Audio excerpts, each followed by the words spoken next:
Hey everyone. Before we get started this week, just a quick note about the technical aspects of this episode. A couple times throughout the episode, you might hear some background noise, or it might sound like my guest and I are kind of talking over one another. Don't worry, we haven't forgotten our manners, we're not interrupting one another.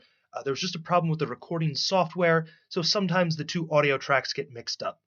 Sorry about the mistake. Also, while I'm issuing corrections and apologies, I should note that in the intro to this week's episode, I introduce our guest at Gibson Cima as having graduated from Washington University. That should have been the University of Washington. Sorry about that. Hope you enjoy this week's episode. The Theater History Podcast is supported by HowlRound, a knowledge commons by and for the theater community. It's available on iTunes and howlround.com.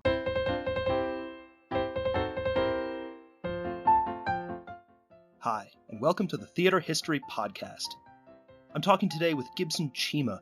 He's an assistant teaching professor at Georgetown University with a focus on South African theater, devising theater for social change, and currently teaching a class that addresses Georgetown University's relationship with slavery through performance. He has a PhD from Washington University, and he's taught in Pretoria in South Africa, among other places. Gibson, thank you so much for joining us today as we continue our month on political theater. It's a pleasure to be here. You write about a fairly well-known play, Sizwe Banzi Is Dead, from the history of South Africa, early 1970s. Before we begin talking about the play itself, could you lay down some context for listeners? What is going on during apartheid in the 1970s, more broadly in the period from the late 1940s up until the 1990s? Sure. It's a question with South Africa, how far back do you go? And, you could go back to 1652 with the arrival of Jan van Riebeeck into Cape Town, but we won't start that far back. We'll start after the Second Anglo-Boer War ends. The British win that war and really humiliate the Afrikaner people, the settlers, the sort of descendants of the Dutch settlers that came to South Africa. And so in the 1948 elections, that contingent of Afrikaner people, there's a sort of strong Afrikaner nationality, nationalism that comes to the forefront, and they gain political power in that election. And so in that election, they begin to enact the legal reforms that form the basis of what we call apartheid. So if you go to any museum in South Africa, you'll find the clip sort of running on repeat, which is Dr. Hendrik Verwoerd, the so-called architect of apartheid, repeating this famous statement of we call apartheid a policy of good neighborliness. Of course, nothing could be more far from the truth. But it's ironic that he called it that. It's also ironic that people call him Dr. Hendrik Verwoerd because the doctorate was, in fact, his plan for apartheid. That's his doctorate's from Stellenbosch University, the University of Stellenbosch, and his doctoral dissertation was his plan for how to deal with the native population in South Africa. So 48, the elections happen. And they passed the Prohibition of Mixed Marriages Act, which prohibits any marriages across the color bar. Then they quickly passed the Immorality Act of 1950, where it prohibits any sexual contact across the color line. And then they begin enacting the Group Areas Act, which begins the passbook system.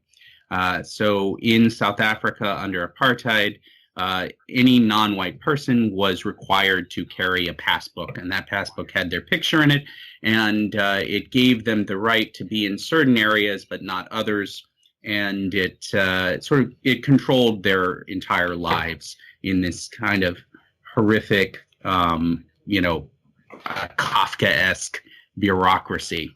And that's the kind of the conflict at the heart of Sizwe Banzi Is Dead, the famous 1972 protest play by Athol Fugard, John Kani, and Winston Ntshona, It imagines that we have Sizwe, who is a sort of country bumpkin, and he is endorsed out of Port Elizabeth. He can't stay in Port Elizabeth, which is the town where Fugard was born. And he has to go back to the Bantustans. The Group Areas Act set up these areas where the Black people were forced to live far away from the cities. And it also set up townships, which were, sort of in the suburbs of the cities, where Black people who worked in the cities were forced to live. But the majority of Black people were forced to live very, very far away from the cities in places where there were no jobs. And so they would travel to the cities to find jobs, often illegally, because their passbooks wouldn't have the correct job seeker's permit. So that's the sort of conflict at the center of the play. It's a big hit when it comes out. It really, I think you write that it tours Absolutely. For something close on to a decade. Big hit for Fugard, for Kani, for Ntshona, although to some degree, as we may discuss later in the episode, they might come to regret certain aspects of its success.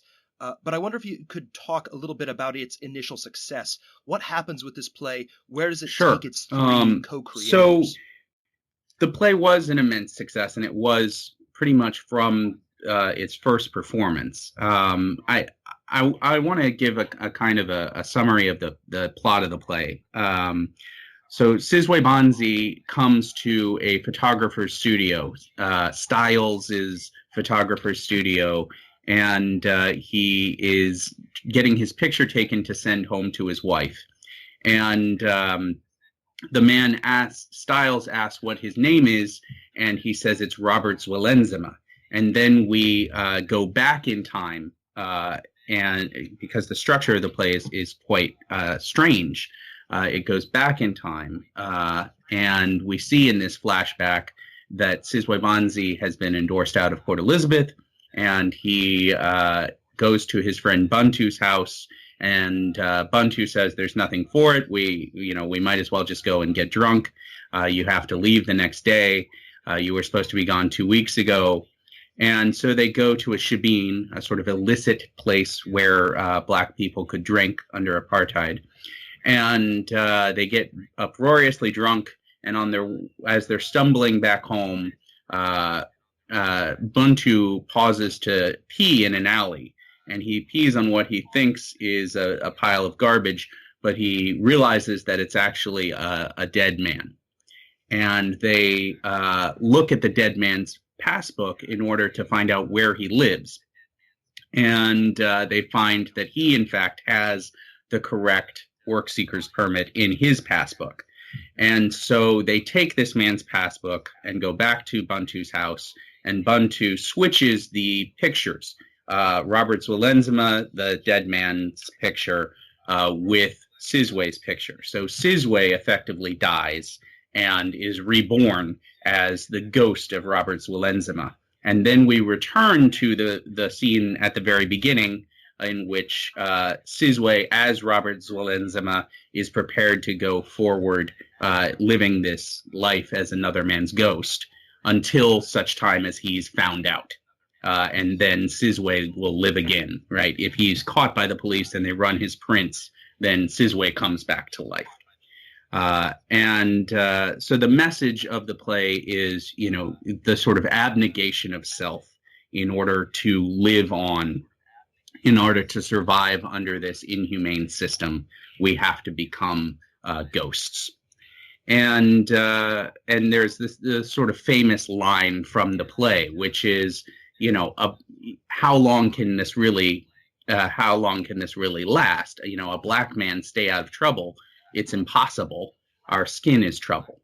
That's what Sizwe says to Bantu. So it was an enormous hit. It premiered at the Space Theater in Cape Town in 1972, and it was seen by a producer who brought it to the Old Vic in London.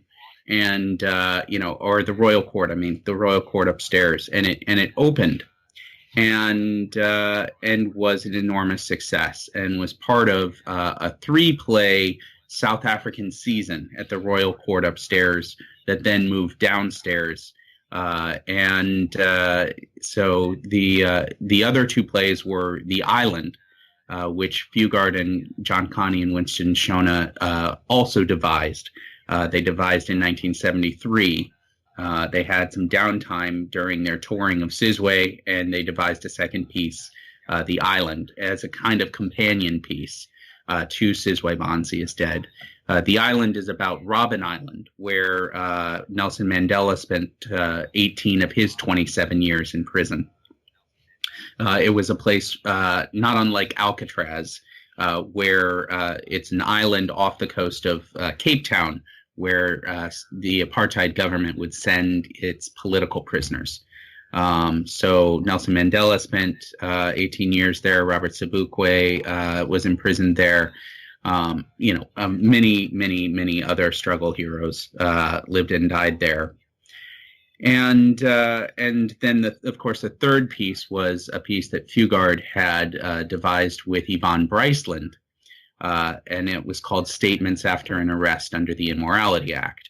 And for the Royal Court run, Fugard writes in his introduction to the published version of these plays, which are seen as the statement plays, right?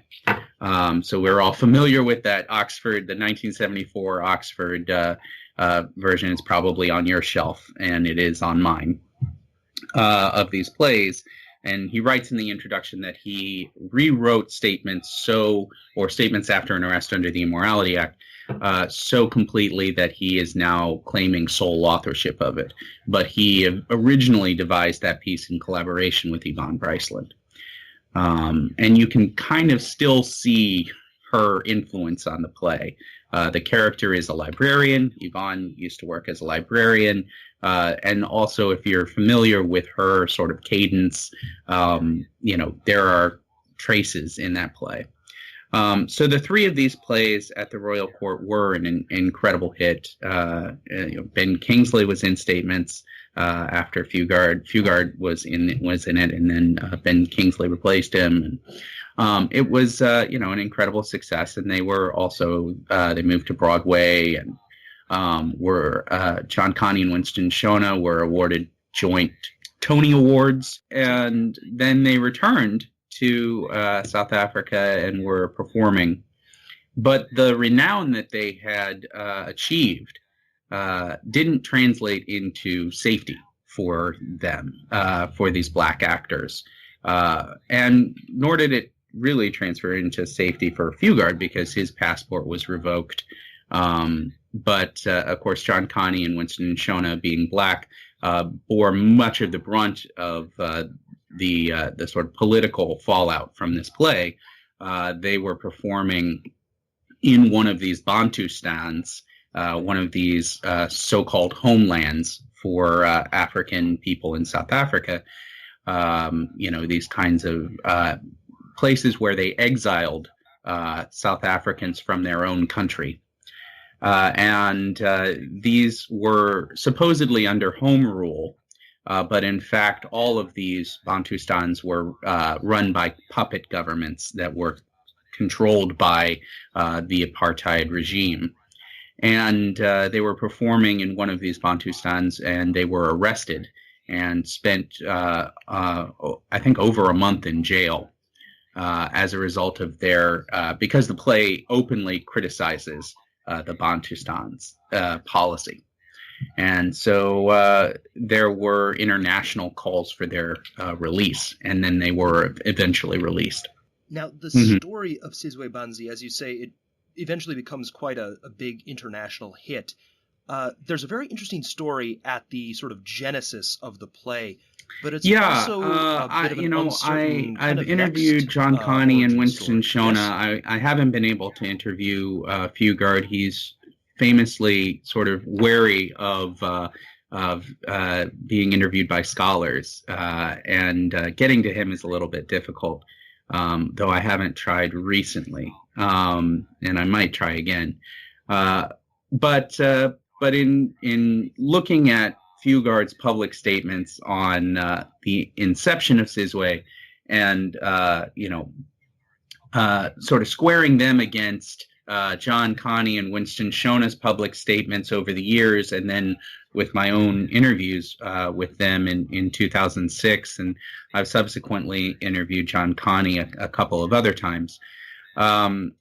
It seems that there was a kind of what Fugard calls a mandate, and what that took the form of a photograph.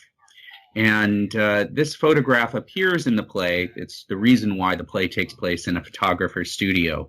It's a photograph of a black man who is smiling from ear to ear. He's dressed in a white ice cream suit, very sharply dressed, sort of what they would call a township clever. And he is smoking a pipe in one hand and a cigarette in the other. And it's a joke because, of course, the pipe is a prop, because the picture is taken in a photographer's studio. So the photographer has handed him this pipe as a kind of symbol of luxury and sort of leisure. And yet he's forgotten that he's still smoking a cigarette in his other hand. So he appears to be smoking with both hands. So the question was, among these three men, was why is this man still smiling? Why is this man smiling? What does he have to smile about? What does a black man in South Africa have to be happy about? What possible reason? And the answer to them was he must have his passbook in order. So it becomes this sort of story about how do you get your passbook in order? Well, you steal a dead man's passbook and illegally change the photographs. And so there's some discrepancy as to who saw this photograph and who brought it to the attention of the three men. John Kani and Winston Ntshona were both members of the Serpent Players. And so Fugard comes back from the sort of abortive attempt to get Blood Knot, his other sort of famous struggle play, to work in London. He has a kind of abortive run in Hampstead. The play is 4 hours long. And when I spoke with Zakes Mackay, who was in the Blood Knot, the late Zakes Mackay, he said, one of the stage managers said, 4 hours long, man, you have to end before the pubs close or you're not going to work here. So, they finish the show and there's nobody in the audience because they all left to go have a beer. So Fugard comes back from that, and he writes in his journal that, this man, Norman Chinga, comes to his house and asks him to direct a play for his amateur, theater group in the townships. And so he goes to do this and forms the Serpent Players. And so the Serpent Players form in 1961. They do a series of what they call experiments in playmaking. And so Sizwe Banzi Is Dead is actually the fourth or fifth version of this experiment in playmaking. But by 1972, most of the members of this group have either decided not to participate or have been arrested for membership in the African National Congress, and they are taken to Robben Island. And in fact, there's another story about how the play, the Island, was created because the Serpent Players were doing a production of Antigone, and then half their cast was arrested and sent to Robben Island. And so they imagined what their cast would have been doing on Robben Island if they were, sort of putting on the play. And so that's kind of the mandate for the island, if you will. So by 1972, it's really only Kani and Ntshona that are still interested in working. They decide that they want to act full time, which was an incredibly courageous decision at that time. You think about the fact that they both left paying jobs to work as actors, which was not a profession.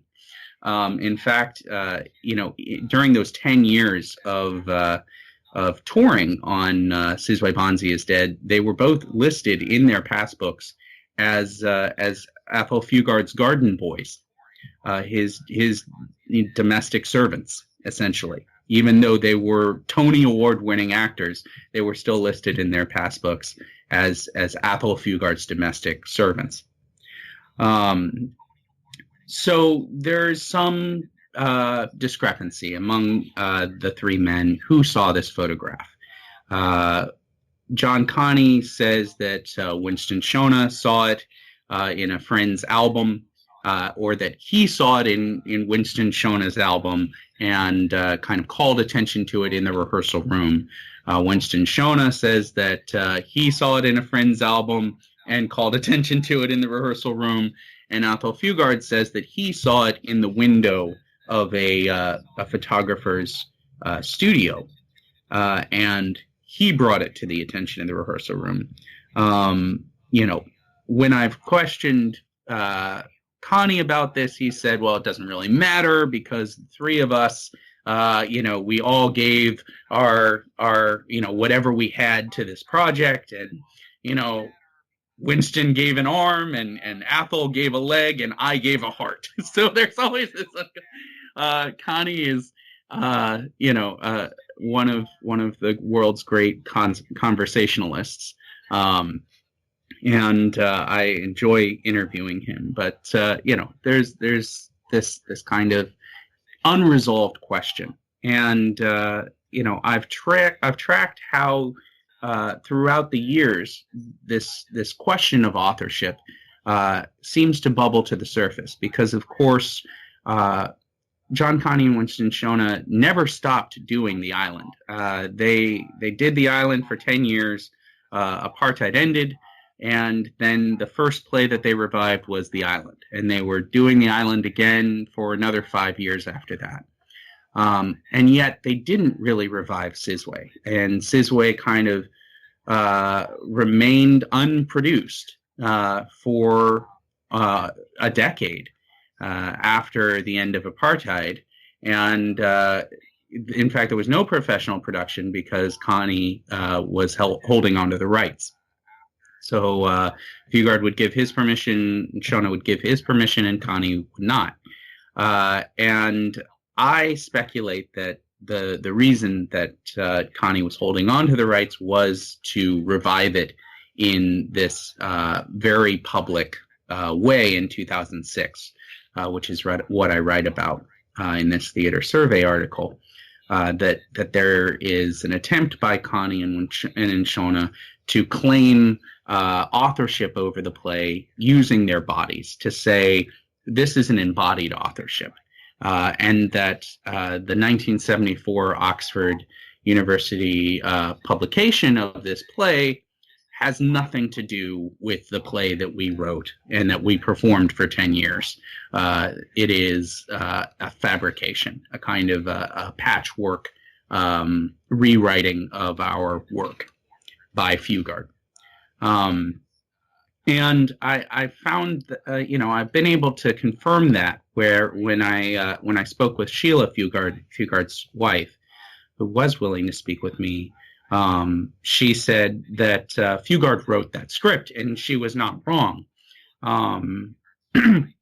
What Fugard did was he cut together a series of recordings, of live recordings of John Kani and Winston Ntshona performing the play, and then added his own, playwrights take on each of these things. So Sizwe Banzi Is Dead, as it was seen in the theaters from 1972 to 1982, and then again from 2006 to the present, it really is more of a framework than a script. It was never written down in the early days, of course, because nobody wanted to be caught with it. And the whole play is sort of designed to be able to pick up and run with it. In fact, when it was performed around Cape Town, often audiences would just be told there's going to be a performance, come to this time, at this place at this time. And they didn't know if it was a trick, if the special branch were going to swarm and write down everyone's names or start to arrest people. But this issue of the authorship has come up over the past 30 or 40 years now. And I think it's an important issue when we're talking about collaboration, especially interracial collaboration. Gibson, you mentioned that finally in 2006, Kani allows Sizwe Banzi to be performed again. And you're working on a project about South African theater after 1990. You use the phrase future nostalgias, and this is a really interesting concept, and I think it says a lot about what goes on with political theater after the moment that it's addressing passes. You talk about, quote, longings for imaginary futures that did not happen. When Sizwe Banzi comes out in the early 1970s, it's seen as this work of political protest. It's part of this much larger anti-apartheid theater movement. What happens after the 1990s, after the end of apartheid? How do plays like Sizwe Banzi move on? How do they become sort of almost... This is exactly what I'm interested in looking at. What happens to a protest theater after the thing that they're ostensibly protesting has ended? So when Nelson Mandela is released from prison in 1990, as John Kani told me in one of our interviews, it immediately closed every free Mandela play in the world. And so anti-apartheid theater being, a difficult business, but a business nonetheless. And I think a lot of protest theater artists were really unmoored. And, as Kani said, the critics in this country went to the funeral of protest theater, and we were not invited. And then they came back and said, now we must do art for art's sake. But they didn't have any idea of what art for art's sake was, or what it should be. And so, there are a number of years of uncertainty from 1990 to about 1996. And those years are full of plays that are celebratory. They're full of revivals of struggle theater works that now speak differently. I've written about how Mbogeni Ngema's struggle theater musical Serafina, really doesn't get called a struggle musical until after 1990. So its final scene imagines Nelson Mandela has been released from prison, and this is 3 years before Nelson Mandela is released from prison. And so it really only protests in hindsight. It relies on the audience knowing that Mandela has been released for that sort of transformative power. And that's what I'm talking about when I talk about future nostalgias. I'm talking about a nostalgia in the anti-apartheid theater for a future that they imagine will happen, a reconciled future. And I write that nostalgia still lingers and that it haunts post-apartheid theater because it didn't come to pass in the way that they imagined that it would. And so how does a play like Sizwe Banzi Is Dead, which is about the passbook system, how does it speak to a current South Africa where there's no passbook system, but there is still still a huge number of people in abject poverty. The sort of most optimistic among the international observers in 1994, when apartheid officially ended with the election of Mandela to the presidency, where he moved from being the country's most notorious terrorist to its president. There was some idea that the townships would disappear, or that everyone would have a refrigerator and a working bathroom and a washing machine. And that's just simply has not happened in 20 years of democracy in South Africa. And so what do these protest plays say to a current situation? They say, this was our dream of a future, and this is the parallax between that dream and the present reality. So I write about a mixed race version of Serafina, in which the students at Tshwane University of Technology, where I was teaching, were simultaneously students protesting forced instruction in Afrikaans underneath the apartheid regime, and current students protesting the hike in their tuition fees in the post-apartheid South Africa.